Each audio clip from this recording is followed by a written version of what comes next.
जय हिंद दोस्तों, once again welcome in my YouTube channel.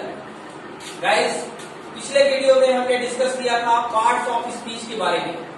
Parts of speech क्या होता है, पार्ट्स ऑफ स्पीच के कितने भेद हैं, ये सारी चीजें आपको पिछले वीडियो में देखने को मिलेगी। आपको समझाया गया था पार्ट्स ऑफ स्पीच के कितने भेद हैं और सारे पार्ट्स ऑफ स्पीच के जितने भी भेद थे, सभी भेदों को, सभी पार्ट्स को हमने डिफिनीशन और एग्जाम्पल सही समझाया था।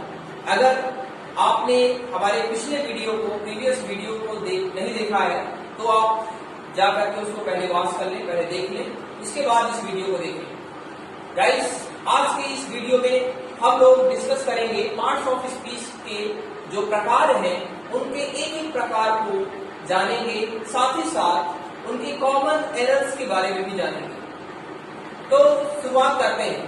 पार्ट्स ऑफ स्पीच पिछले वीडियो में हमने ये बताया था कि in English whatever we write, whatever we listen, whatever we listen, whatever we write, whatever we speak, that is all parts of speech. अंग्रेजी में जो कुछ भी हम लिखते हैं, पढ़ते हैं, बोलते हैं, सब का सब पार्ट्स ऑफ स्पीच ही कहलाता है। पार्ट्स ऑफ स्पीच के 8 भेद होते हैं: noun, pronoun, verb, adverb, preposition, conjunction और इंटरजेक्शन। साथ ही साथ इस वीडियो में हम लोग डिस्कस करेंगे आर्टिकल के बारे में, क्योंकि आज पहला टॉपिक, पहला पार्ट्स ऑफ स्पीच का जो भेद देने वाले हैं वो हम लोग पढ़ने वाले हैं नाउन। क्या पढ़ने वाले हैं गाइस? नाउन। नाउन क्या होता है? नाउन को हिंदी में बोला जाता है संज्ञा। गाइस, आपको बहुत सारे टीचरों ने नाउन पढ़ाया होगा, पर आज हम कुछ आपको ऐसा बताएंगे जो आपको पढ़ने की आवश्यकता नहीं होगी, बल्कि आप सीखेंगे। नाउन, सभी को पता है कि noun is the name of person, place और थिंग। ये आपको बचपन से ही सिखाया गया है, रटाया गया है, पर यहाँ पे आपको रटने की आवश्यकता नहीं है।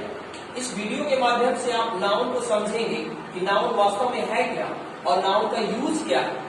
यूज पढ़ना बहुत महत्वपूर्ण है, क्योंकि अभी तक हम लोगों ने नाउन को पढ़ लिया, नाउन को रटा, उसकी परिभाषा पढ़ी, उसका एग्जाम्पल लिख लिया, उससे इतने में ही नाउन को हमने खत्म कर दिया। पर ऐसा नहीं है। अगर आपको नाउन वास्तव में पढ़ना है और कंपटीशन, तो चलिए शुरुआत करते हैं नाउन। तो नाउन क्या है? Noun is the name of person, place और things. Noun is the name of anything. किसी भी चीज का नाम, सब कुछ नाउन ही कहलाता है। Name of anything, it is called noun. दूसरी परिभाषा हमने बताई थी कि संसार में जो भी चीजें हमें दिखाई देती हैं या जो दिखाई नहीं देती हैं, वो सब की सब नाउन कहलाती हैं। गाइस, यहाँ पे हम नाउन को सबसे पहले नंबर के आधार पे नाउन को 2 कैटेगरी में डिवाइड किया गया है। According to number, noun has been divided in 2 categories. The first is countable noun, first is countable noun and second is uncountable noun, uncountable noun. Guys, पहला काउंटेबल नाउन और दूसरा uncountable noun. सबसे पहले आपको जानना है कि काउंटेबल और अनकाउंटेबल नाउन क्या होता है। नंबर के आधार पे नाउन को 2 कैटेगरी में डिवाइड किया गया है, काउंटेबल नाउन और अनकाउंटेबल नाउन। काउंटेबल नाउन वो नाउन होता है, a noun which we can count, that is called countable noun. एक ऐसा नाउन जिसको हम गिन सकते हैं, उसे हम काउंटेबल नाउन कहते हैं। और a noun which we cannot be counted, that is called uncountable noun। ऐसा नाउन जिसको हम गिन नहीं सकते, उसे हम अनकाउंटेबल नाउन कहते हैं। अब काउंटेबल नाउन के अंतर्गत कौन कौन से नाउन आ जाएंगे? जैसे काउंटेबल में हो गया Ram, Shyam, students, teachers, etc। ये सारे के सारे काउंटेबल नाउन हैं, इनको हम गिन सकते हैं। पेन, पेंसिल, टेबल, चेयर, ये सारी चीजें हम गिन सकते हैं, इसलिए इनको काउंटेबल नाउन में रखा गया है। अनकाउंटेबल नाउन वो नाउन होता है जिसको हम नहीं गिन सकते। तो ऐसी कौन सी चीजें जिनको हम नहीं गिन सकते?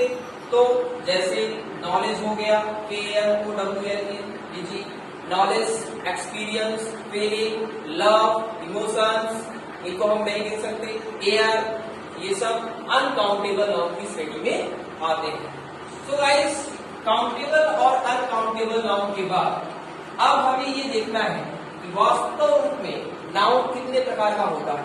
तो काउंटेबल सीरीज में 3 तरह का नाउन आता है और अनकाउंटेबल काउंटेबल में कौन कौन से दो नाउन है?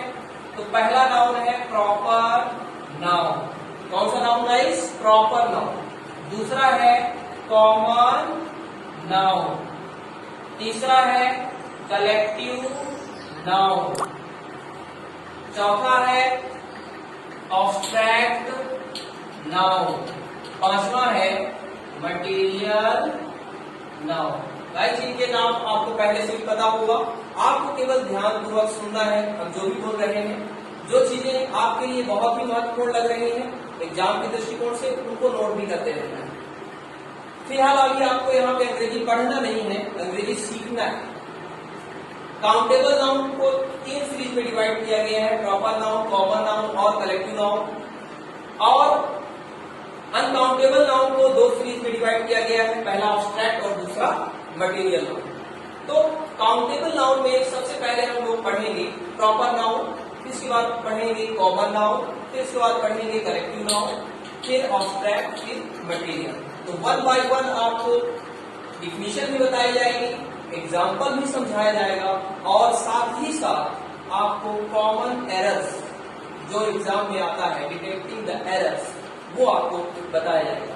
तो चलिए शुरुआत करते हैं। सबसे पहले हम लोग नाउन पढ़ रहे हैं पार्ट्स ऑफ स्पीच के अंतर्गत। तो नाउन के प्रकार में पार्ट्स ऑफ नाउन या काइंड्स ऑफ नाउन में सबसे पहले नंबर पे आता है proper noun. Proper noun guys, proper noun को हिंदी में कहा जाता है व्यक्तिवाचक संज्ञा। अगर हिंदी में इसकी परिभाषा देखी जाए तो ऐसी संज्ञा जो किसी व्यक्ति विशेष का बोध कराती है उसे हम प्रॉपर नाउन कहते हैं। जैसे राम, श्याम, मोहन, etc.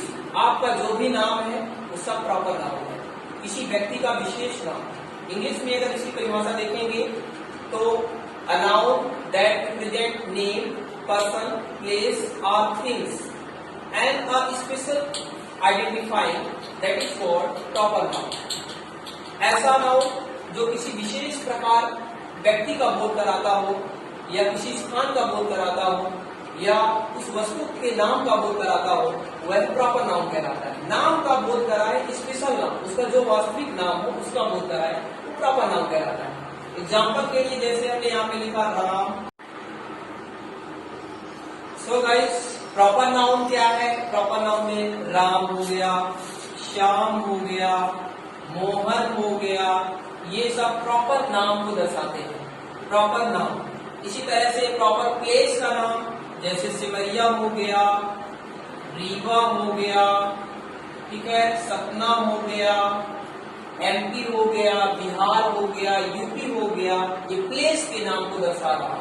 साथ ही साथ किसी वस्तु का नाम, जैसे कि हमने लिखा वस्तु में पार्ले जी, हमने लिखा कोकोनट, ये वस्तु के नाम को दर्शा रहा।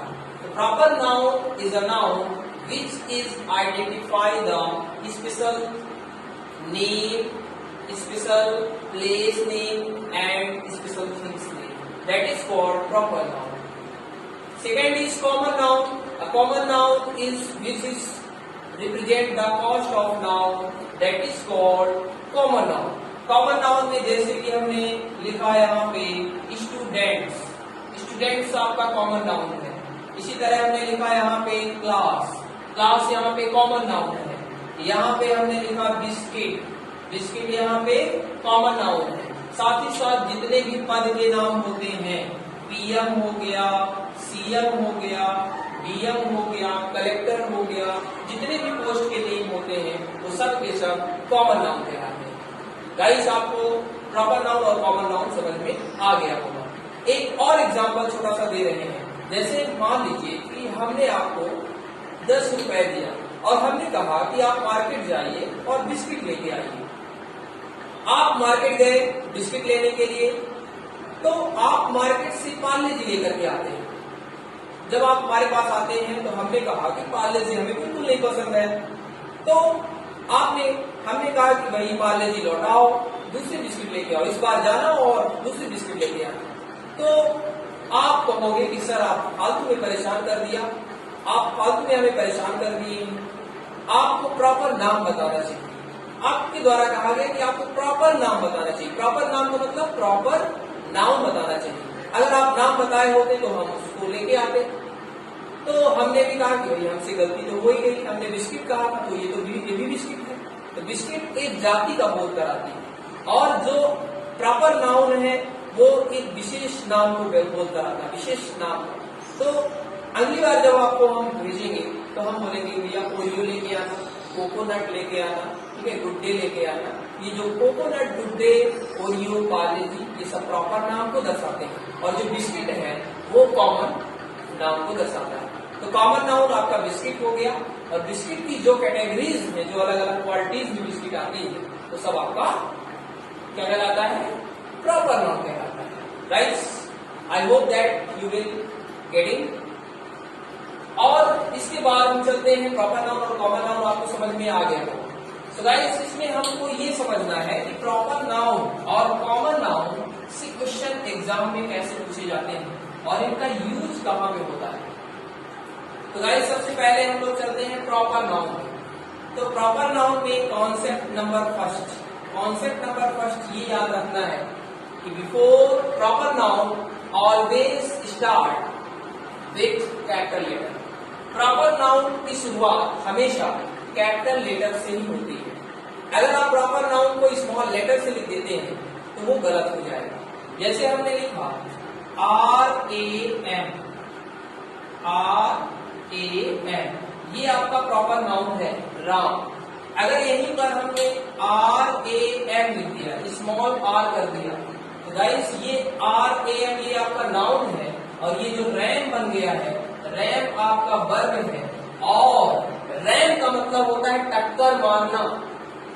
रैम का मतलब होता है टक्कर मारना, जो कि ये गलत हो गया। आप नाउन लिख रहे थे प्रॉपर नाउन, पर ये हो गया रैम वर्ब। ये आपको ध्यान रखना है। साथ ही साथ आपको ये ध्यान रखना है कि प्रॉपर नाउन सेंटेंस में कहीं पर भी आए तो उसका पहला लेटर कैपिटल ही होना चाहिए।